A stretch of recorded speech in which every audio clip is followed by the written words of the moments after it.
तो hello guys, एक बार फिर से मैं आप सभी का स्वागत करता हूं। तो आज मैं आपको बताने वाला हूं कि बोर्ड एग्जाम में इंग्लिश पेपर का क्वेश्चन आंसर कैसे लिखें।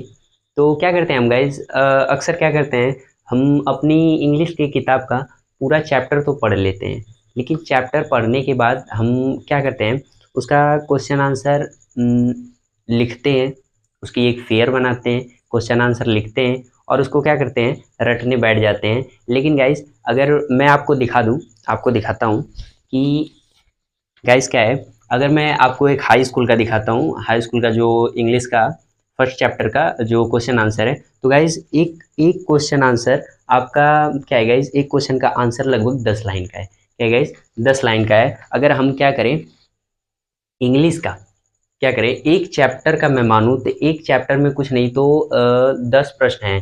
क्या है गाइस, 10 प्रश्न हैं। अगर मैं क्या करूं, सभी प्रश्नों का उत्तर लिख लिख के अगर मैं रटने की कोशिश करूं तो मुझे गाइस बहुत वक्त लग जाएगा और क्वेश्चन आंसर भी याद याद करना पड़ेगा। और याद करते करते जब हम क्या हो जाएंगे, बोर्ड एग्जाम में बैठेंगे, जब उसका आंसर लिखने की कोशिश करेंगे तो क्या करेंगे गाइस, किसी और का आंसर किसी और में लिख देंगे और किसी और का आंसर किसी और में लिख देंगे।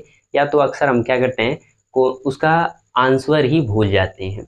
जिस प्रश्न का हम क्या करते हैं, आंसर याद करके जाते हैं, उसका आंसर ही भूल जाते हैं, या तो किसी और प्रश्न का उत्तर किसी और में लिख देते हैं।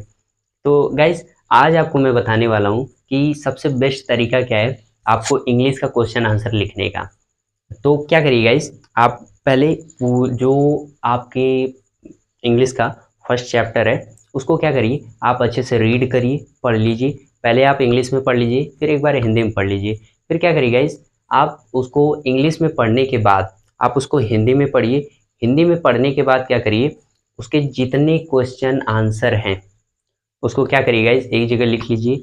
लिखने के बाद आप क्या करिए, उसको जो प्रश्न है उसको आप हिंदी में उसमें लिखा रहता है गाइस, जो एनसीईआरटी है, एनसीईआरटी में लिखा है। जैसे फर्स्ट चैप्टर का है, तो फर्स्ट चैप्टर में जो क्वेश्चन पूछा गया है उस क्वेश्चन का नीचे हिंदी में भी ट्रांसलेट किया गया है। तो अगर आप क्या करिए, उसको आप समझ लीजिए। क्या करिएगा, इस क्वेश्चन को आप समझ लीजिए। तो क्या करेंगे, आप उस चैप्टर को अगर पूरे अच्छे से पढ़े हैं, क्या है गाइस, उसको समझ समझ के पढ़े हैं। जैसे पहले हाई स्कूल में पहला चैप्टर है अ लेटर टू गॉड, तो आप अगर उस चैप्टर को अच्छे से पढ़ लेते हैं, समझ लेते हैं, तो ग्रामर की मदद से क्या करेंगे गाइस, आप उस प्रश्न का उत्तर अच्छे से लिख पाएंगे। तो गाइस, मेरे कहने का यही मतलब है कि आप क्या करिए, पूरी किताब को पढ़ लीजिए, अच्छे से समझ लीजिए। और क्या करिए गाइस, आप जो चैप्टर में क्वेश्चन दिए हुए हैं, जैसे पहला चैप्टर है, पहले चैप्टर में आपको पहले चैप्टर का क्वेश्चन दिया है, एक एक क्वेश्चन, तो उस क्वेश्चन को लिख लीजिए। लिखने के बाद क्या करिए गाइस, उसको आप अपने मन से अंजादी क्या करिए, ग्रामर की मदद से क्या करिए, उसको आप ट्रांसलेट कर करके जैसे पहले, जैसे मैं कह दूँ लेंचो कहाँ रहता था, क्या गाइस, लेंचो कहाँ रहता था, तो आप क्या करिए, जैसे मैं कह दूँ लेंचो कहाँ रहता था, पहाड़ों के बीच रहता था गाइस। तो आप क्या करिए, मैंने क्या कहा, लेंचो कहाँ रहता था, पहाड़ों के बीच। तो गाइज, इसको आप क्या करिए, इंग्लिश में ट्रांसलेट करिए और उसका आंसर लिखिए। तो गाइज, इस प्रकार आप क्या करिए, जो फर्स्ट चैप्टर का फर्स्ट क्वेश्चन है उसको आप पहले क्या करिए, लिख लीजिए।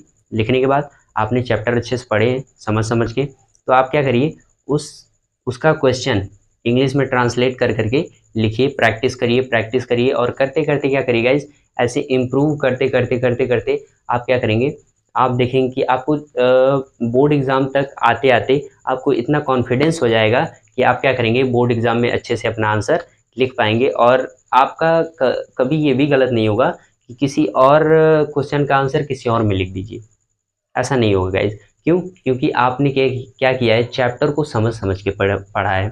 तो आप क्या करेंगे, उसको समझ समझ के उसका आंसर भी लिखेंगे।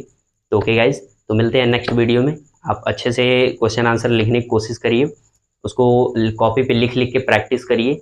और आई होप कि आपको वीडियो पसंद आया हो, तो कमेंट करके ज़रूर बताइए कि वीडियो कैसा बना है। Okay guys, thank you.